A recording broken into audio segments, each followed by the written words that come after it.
This is a short story about a couple who chose to make their marriage work despite the odds. Matthew and Sarah had been dating for 3 years and were finally getting married. They spent their honeymoon in a resort of their choice. After spending a week on their honeymoon, they returned to their home. Every day felt like heaven for the both of them, as they did not miss any opportunity to make each other feel loved and appreciated. They worked from Monday to Friday and always shared a romantic weekend. This went on for a year. After a year of marriage, Sarah took in, and they were both excited and expectant. Things gradually changed between them, as Sarah was almost always having mood swings and became too demanding due to hormones from the pregnancy. Matthew was getting fed up with the whole new attitude and wanted to stay away from home as much as he could. He'd keep late nights after work just to avoid his nagging wife, who complained about everything. Sarah wondered what had gone wrong between her and her husband. Whenever she initiated a conversation, he'd ignore her and stay glued to his phone instead. She'd cry herself to sleep and wish she wasn't pregnant after all. They tried to share a relationship, but it wasn't the same anymore. Sarah didn't fail to seek the help of the Holy Spirit in her marriage. Their baby boy arrived after 9 months, and this brought joy to the family as they looked to build a bigger family. Sarah hoped the arrival of the baby would bring her husband more closer to her, but it didn't. Rather, she felt him withdrawing from her as days went by. Whenever she tried to talk him into being the caring, loving, compassionate man he always was, his reply was they were going to be all right. Months went by, and Sarah had almost forgotten about her marriage. She was now more focused on taking care of her baby and her home, neglecting her husband. Matthew couldn't sleep. He was restless and wanted someone to talk to desperately. He hadn't been able to do so with Sarah as they used to because of the strain in their marriage, feeling lonely and unloved.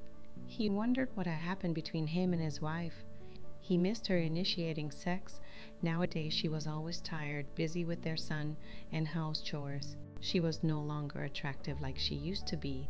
Then Ephesians 5 dawned on him. He thought to himself loudly, if only he could love his wife even as Christ loves the church.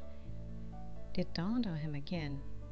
It's been a while since he and his family attended church. They had lost connection with the one who had given him a home and family. He went on his knees and asked God for forgiveness for not being the man he ought to be for Sarah, his wife. He also asked God for wisdom, patience, and grace to do better henceforth. He looked at his watch. It was already 5 a.m. Looking at Sarah's sleep, he then realized how much she had given to keep the family running. She looked exhausted from attending to their baby boy at night. He gently stroked her hair, pressed a warm kiss against her cheek, and silently blessed her to avoid waking her up. He quickly thought of doing some of the house chores to ease Sarah's workload before she woke up. The alarm went off, and Sarah knew it was time to wake up if she wanted to have a productive day. She quickly said a silent prayer in bed and turned to check on her husband, who she didn't think would be out of bed. She noticed his absence and wondered where he could have gone. She quickly went to check on her baby before commencing the day's work. Sarah had no helper, so she got used to doing everything by herself. She had already gotten used to Matthew not supporting her in any way, but always expected her to fulfill her wifely duties. Softly shaking her head, wondering whatever she did wrong to be treated this way by Matthew. Suddenly she heard the vacuum cleaner. She noticed the sound coming from the parlor. She hurriedly went to see who it was. Surprised to see Matthew doing the cleaning, she stood there feeling grateful with tears rolling down her cheek. She looked up to the heavens and gave God thanks for the miracle before her eyes. At this point, she couldn't hold back her emotions. She ran to him and hugged him from behind. He felt her warmth, turned off the vacuum cleaner, and gave her a tight hug.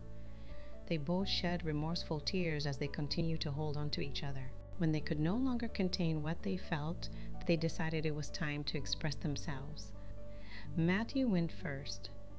He apologized for being insensitive and not loving her as Christ loved the church. He also apologized for neglecting his responsibility as the priest of the family. They both cried and consoled each other.